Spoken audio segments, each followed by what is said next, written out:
Hi everybody, it's Craig here. I'm back for another quick update. It won't be too long today. To those of you who've subscribed to the channel so far, thanks very much. Anybody who's watched it, really appreciate it. Obviously, if you like my videos and you're finding them quite interesting and you're enjoying coming along this journey with me, then please do like the video, subscribe to my channel, and we'll see where it goes over the next few weeks. So today's video is just a quick sort of journey into the Rea Sea Reef Mature kit, which I've obviously bought along with the tank. I'm 1 week into their 21-day process now, so I just wanted to chat you through that, give you a quick update on where the tank's at. Obviously we're a third of the way through the cycle now, so it's all going well generally. I can see a couple of bacterial blooms coming up on this side of the tank, so I don't know whether possibly what I need to consider doing is getting a bit more flow around this side of the tank at the minute. It's there's nothing on here, there's nothing on any of the rockwork apart from at the front here, so it suggests possibly I've not got quite enough flow. So I'm going to have a look at that once we're done with the video and see whether that makes any difference. I imagine it probably won't make an awful lot of difference, but at least the blooms are coming, which suggests that we are on the right track.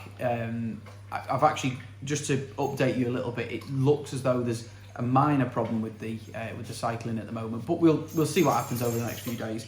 So basically, I bought this alongside my alongside the tank when I first got everything from Complete Aquatics a few weeks ago. I thought it was a good idea. I'd seen it on the internet. I thought, why not? It was about 15 quid, I think, and I just thought it'd help me get everything up and running and start off in the right manner. So the product comes with Bactostart, Nitrobac, no pox, and it also comes with some Coralline Grow, which is for your KH. Now, I've not touched the Coralline Grow at all. I'll come on to that in a moment. I've done some tests, so as I say, we're actually on day 9 now, as it were. And then when we get to day 10, which is tomorrow, it suggests on here that we start introducing the cleanup crew to the aquarium, but I'm not going to do that tomorrow. I'm probably going to wait until the weekend at this point in time. So day 3, it wanted me to do some checks on my levels. I checked the ammonia, which was sitting at around about 1 part per million, which was what it was asking for. Nitrites, it was about 0.1 parts per million. Again, exactly what it was asking for. Nitrates, I would say they were probably edging up towards 20 parts per million, but obviously this kit says that it should be between 10 and 15 at that point in time. So the nitrates were a little bit high. At that point in time, I was putting nitro back in. My pH was coming out around about 8, which I think is absolutely fine. But my KH, that was up at 11.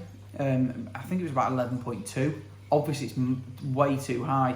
Now, my only assumption with that is, and obviously somebody will probably comment and tell me, I think what's happened is, so I bought Rea Sea Coral Pro Salt from the get-go. So obviously, with adding a high level of trace elements into the tank at the very start, there's nothing in there at all to start taking that KH down, as it were. So that's my gut feeling. I'm assuming that's what's happened. If I'd gone with Rea Sea's normal salt, it probably wouldn't have had quite as high a level of KH, but we are where we are. It's not going to make too much of a difference, hopefully.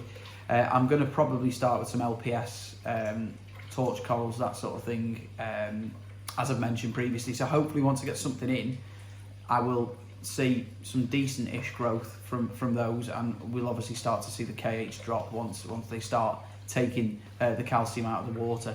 Now, today I've tested my ammonia and my nitrite. Now, as per the kit, I should have tested this yesterday actually, and I didn't.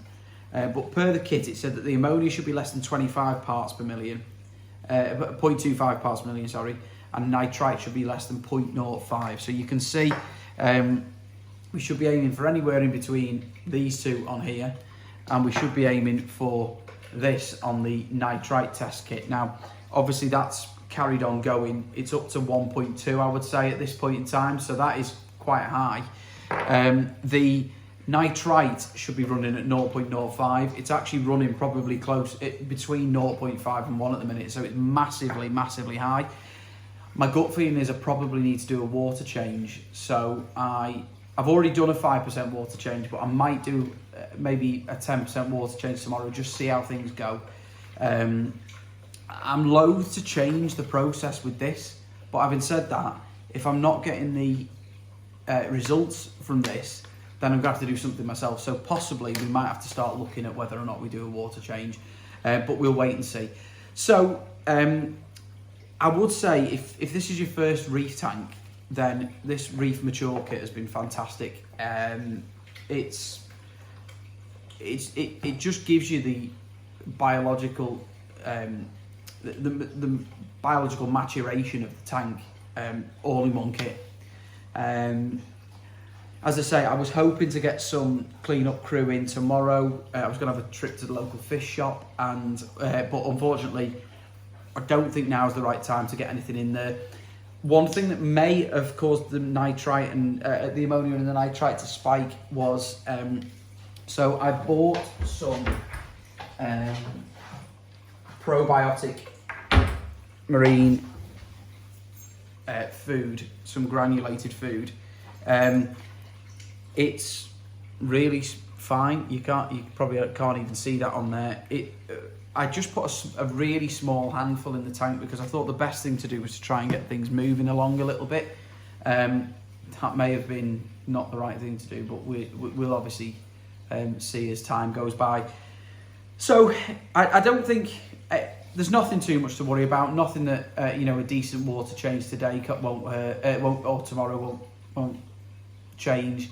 Maybe another 5% water change early next week. But yeah, so the starter kit's been great.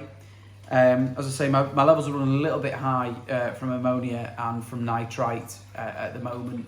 I've not tested the pH, the KH or the nitrate for now. So we'll just see over the next few days. I'll give you another update towards the weekend, hopefully maybe Saturday, Sunday. I might get some clean-up crew in, and then it's a good excuse to show you what's going on in the tank. Skimmer's slowly starting to bed in. It's taken a little bit of time. Sorry, the dog's just decided he wants to say hello. The skimmer's bedded in. It's not as loud as I thought it was going to be. So I've seen some other reviews of other different Red Sea tanks, and they say that the skimmer's quite loud. I mean, you might be able to hear it in the background, but it's not overly loud. It's not really taking an awful lot. Well, it's taking nothing out of the tank at the moment, but obviously there's not much waste in there right now because there's nothing in there. So we'll just see how it goes over the coming days. I might put a little bit more food in. I've only put a tiny pinch in, but I'm just, as I say, I'm loath to do that given the fact that I've got this little spike in ammonia and nitrite. Hopefully the nitrate levels are relatively low. I would imagine that's probably coming over the next couple of days. I will tell you now. So day 14, which will be the 24th of May. Oh, in fact, I've got to test the nitrate tomorrow. So I'm going to, having said that, tomorrow my levels should be 0 and 0 for nitrite and ammonia and 10 for nitrate. So we're obviously a few days behind in the cycling process, but we'll see what happens.